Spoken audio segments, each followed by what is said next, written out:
Good afternoon and welcome to From Where We Are, stories of news and culture through the lens of USC in Southern California. I'm Carl Masad, coming to you live from Studio B in USC's Annenberg Media Center. And I'm Katie Havens. It's October 13th, 2025. On today's show, Austin Buettner announces run for LA mayor. USC Dornsife laid off 162 employees, and we take a look into Prop 50. All that and more from Where We Are. But first, some of today's top news headlines. On Saturday, President Donald Trump ordered the Defense Department to use all available funds to keep troops paid. This decision comes despite the government shutdown. The Trump administration has not made any similar action for other federal employees working without pay. Now, in the third week of the shutdown, government workers are uncertain about their employment and pay.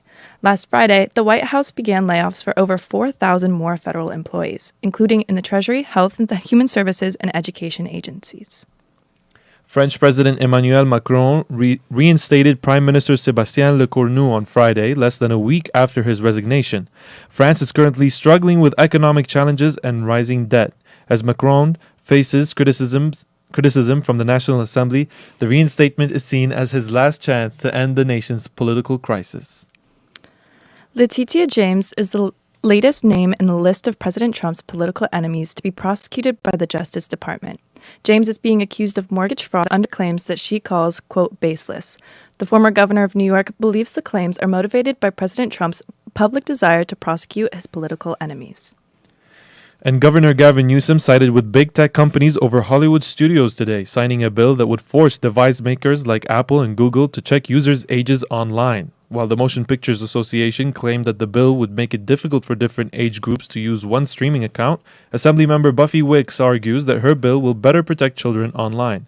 She also mentioned that her bill will not require a photo ID or parents' consent to download apps. The incoming storm in Southern California is bringing flood watches and evacuation warnings. The city of Los Angeles issued evacuation warnings for multiple areas affected by the Palisades fire in anticipation of debris flow from the storm.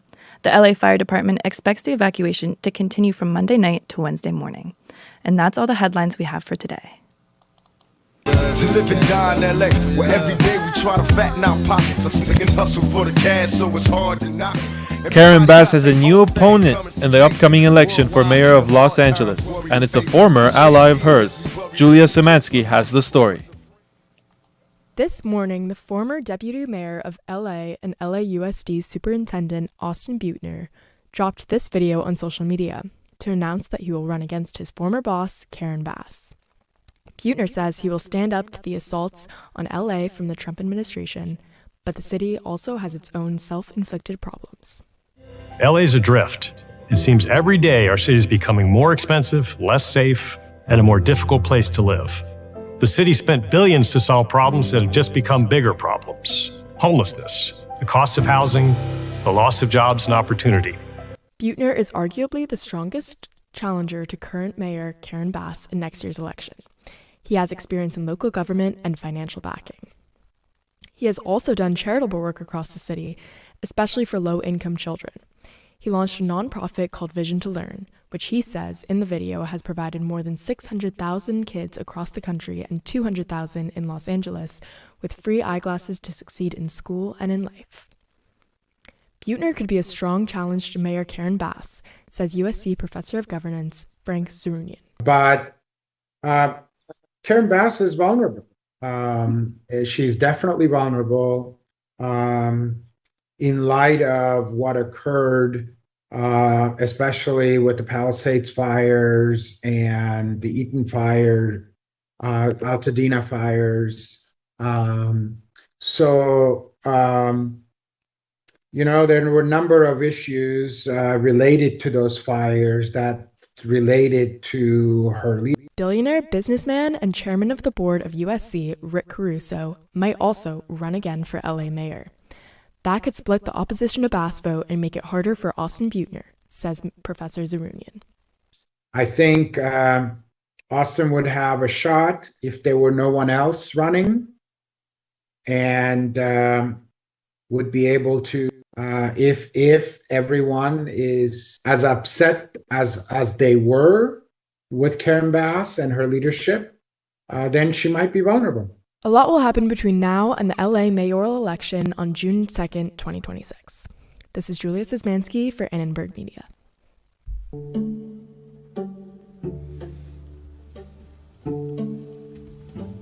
A student was recently hit by a speeding driver just blocks from campus, sparking concern among faculty and classmates. To make matters worse, it was a hit and run. Campus safety is again being questioned. The incident raises new concerns about how well protected students really are when walking around the area. Maribel Flores has the story. Campus safety is on the minds of everyone after USC student Gabe Bunny was hit by a speeding car while crossing the intersection of Downey and Vermont near campus last week. Bunny's hip and 2 vertebrae were fractured. He dislocated a knee and had large cuts to his head that required staples. He is still unable to walk. Gabe Bunny spoke with ARN by phone today. I'm doing much better. I'm being transferred to the rehab facility today. It's definitely been rough, but day by day things have gotten much better. He still can't recall details of the crash, but cautions other students. I don't think that we can fully protect or expect every situation that occurs. In general, I would just say be careful, but there is always a chance, like in my case, where someone's going well over 100 miles per hour and there is nothing you can do to both predict or prevent that person from hitting you. According to the City of Los Angeles High Injury Network, some of the most dangerous intersections in all of Los Angeles are around USC.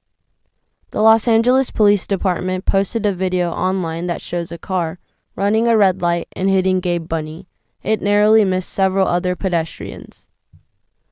Misha Kuze, USC lecturer in communications, was an eyewitness to the accident. It happened very quickly after that, the sound, the commotion, the realization someone was hit, and then I saw the student lying on the ground unconscious.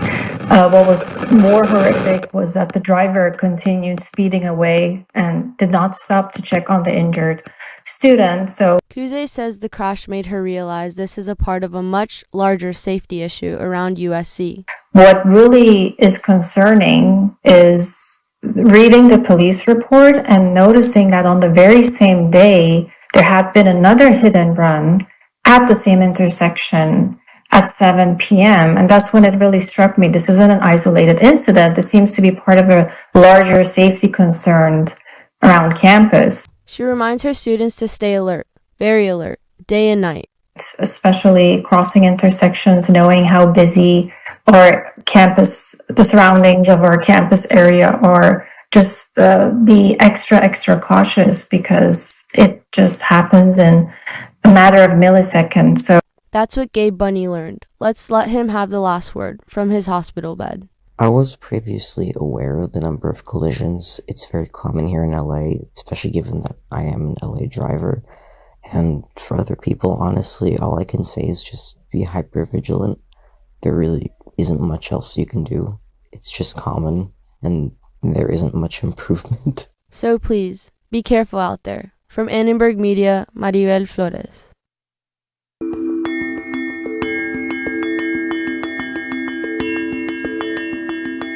Layoffs continue at USC, with students and faculty feeling the effects of the increasing number of staff cuts.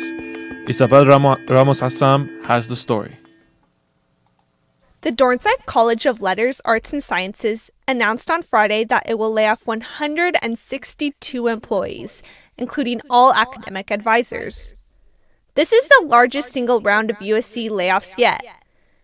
Employees affected are allowed to reapply for 115 new roles. But for many, this feels like a thinly veiled reset, and the cuts will affect students' learning, says Associate Professor of Political Science and International Relations, Douglas John Becker. We cannot do our jobs anywhere near as effectively, and if we're not doing our jobs as professors effectively, that means what we're delivering to the classroom is not as effective, and that's going to have an impact on students. A few weeks ago, all 57 student academic advisors in the Viterbi School of Engineering were laid off.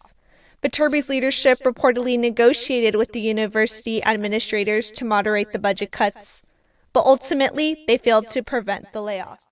As a student, it is a little concerning. Kristen Somoza is a senior studying philosophy, politics, and law. Especially with the layoff of a lot of advisors, because I know especially a lot of first generation students depend on those advisors, just navigating throughout college. USC's many layoffs since July have been more administrative staff than faculty.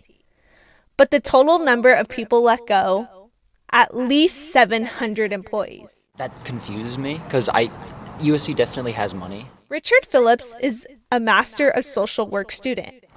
There's no shortage of that here, so I feel like to lay off that many staff members seems a little completely unnecessary to me. It shows a lack of care for their faculty. Last month, Provost Andrew Guzman told the Academic Senate that the bulk of layoffs have now been made. He said that the cuts are necessary because last year USC ran a $200 million deficit. So this year, the university is advancing a $400 million cost-cutting plan. Trump's recent compact offered 9 universities, including USC, has also raised financial questions for USC. And increased stress on campus, says Dornsife political science professor Becker. The best way to overcome these challenges with morale is to talk about it, is to show solidarity, because so much of politics today, whether it's right here at USC or all over the country, is about dividing communities against other communities. And there's a real strength, not just politically in unity, but I think emotionally as well. Faculty, staff, and students are all worried if there will be more layoffs announced, and how financial concerns will play a role in USC's decision to sign the compact. For Annenberg Media, I'm Natalia Fierro-Gomez. Just a quick correction. The story that you just heard was actually done by Natalia Fierro-Gomez. Thank you. I love this song. With the California special election in just a few weeks, California voters are beginning to do their research on its centerpiece, Proposition 50, the state redistricting initiative. But there are lots of questions. Kaylee Bryant has more on the story. As the November 4th special election day approaches, more and more California voters are beginning to do their homework on Proposition 50. This measure, proposed by Governor Gavin Newsom, aims to redistrict California to allow Democrats to gain more seats in the House of Representatives. The proposition came after President Trump asked Texas Governor Greg Abbott to sign a new congressional map for Texas. Trump claimed that Republicans were entitled to 5 more seats in Congress. The Republican Texas governor agreed and signed that bill in August. By voting yes, voters would allow California to temporarily disregard current maps drawn by the state's Independent Redistricting Commission. A new map drawn by the Democratic consultant Paul Mitchell would be used until 2030. Eric McGee is a policy director and senior fellow at the Public Policy Institute of California. The key strategy that was used by for this map and is used for any partisan gerrymander is to try to draw districts for your own side, and that is the Democrats in this case. A key goal of this effort, as McGee reads it, is to turn purple areas blue. Try to draw districts for your own side that are reasonably competitive, but pretty much safe. And the logic behind that is you don't want to use up too many of your supporters on your wins. And you don't want to lose too many of your supporters on your losses. Among other things, the proposed Prop 50 map would create a new seat in Los Angeles that would be in a historically Latino area. Some voters have raised concerns about the ballot's impact on geographic representation. Here's Eric McGee again. Well, number one, that they do point out that there are more cities, there are more splits of cities and counties than under the existing plan, which is true. Some have characterized Newsom's Prop 50 effort as fighting fire with fire, and McGee says this kind of reasoning has drawn criticism. They also basically say that 2 wrongs don't make a right, that just because Texas is drawing more Republican seats doesn't mean that you can take away representation from Republicans in California. That's not fair to do that. That it sort of reaches for the lowest common denominator in our politics, and that we should be better than that. Jim DeBoo is Gavin Newsom's former chief of staff and the founder of DeBoo Strategic Affair. He says that not voting for Proposition 50 could be what he calls a massive mishap for our country. He believes that without it, it'll be impossible for Democrats to take back the House. So it's very simple. We're asking California voters to give us the opportunity to create checks and balances, the opportunity to try to take back the House in 2026, temporarily, giving the Redistricting Commission back their authority in 2030. The legislature has already drawn these maps, and we're asking voters to approve these lines until that 2030 occurs. Election Day for Proposition 50 is on November 4th, and voting centers are opening starting on October 25th. Mail-in ballots are also coming soon. From Annenberg Media, I'm Kaylee Bryant.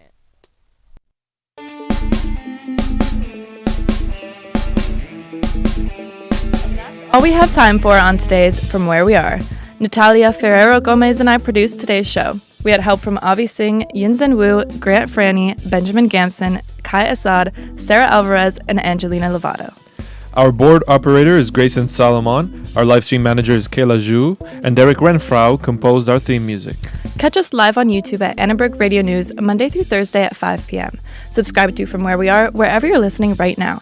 Finally, don't forget to follow us on Instagram at Annenberg Radio. I'm Katie Havens. And I'm Carl Masad. From all of us at Annenberg Radio, wherever you are, we hope you'll join us again for From Where We Are. So Carl and I would like to welcome everyone back from fall break. Carl, how was your fall break? Fall break? More like lunch break. Right, it was pretty short, but it's also good to be back. Yeah, that felt like it took like 30 minutes and then I'm back to here. That's how it always is. I'm always back here, feels like. Exactly, me too. But we love it, don't we? We love it, of course. Tune in next week.